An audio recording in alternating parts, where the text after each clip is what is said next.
સુરતમાં આમ આદમી પાર્ટીના કોર્પોરેટરની ધરપકડ. પાર્કિંગના પૈસાની માંગણી કરાતા નોંધાઈ હતી એસીબીમાં ફરિયાદ. સુરતમાં આમ આદમી પાર્ટીના કોર્પોરેટર સામે એસીબી દ્વારા કાર્યવાહી કરવામાં આવી છે. કોર્પોરેટર વિપુલ સોહાગિયા સામે એસીબીમાં ફરિયાદ હતી.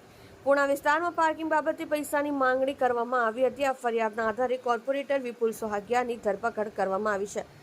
મહાનગરપાલિકાના પૂણા ગામ વોર્ડના 2 આમ આદમી પાર્ટીના કોર્પોરેટરો સામે એન્ટી કરપ્શન બ્યુરોમાં લેખિત ફરિયાદ આપવામાં આવી હતી.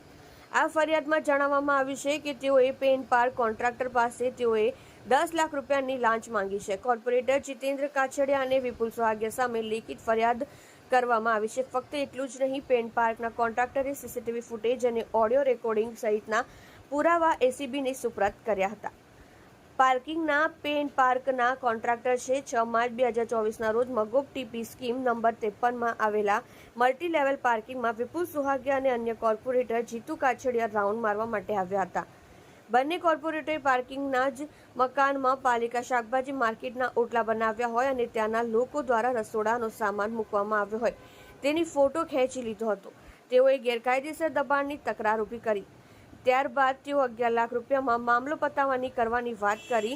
કોન્ટ્રાક્ટર દ્વારા લાંચ આપવાની ના પાડવામાં આવી હતી, જેથી તેઓએ પાલિકાના અધિકારીઓને બોલાવ્યા હતા. અધિકારીની મધ્યસ્થતા બાદ 10 લાખ નક્કી કરાયા હતા. કોન્ટ્રાક્ટર પાસે અધિકારી માફી પત્ર પણ લખાવ્યા હતા.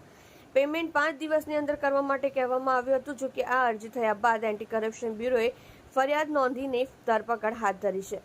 Bureau chief Shahrukh Khokhar, Surat. આપ જોઈ રહ્યા છો સોમવાર time news channel bureau report Surat.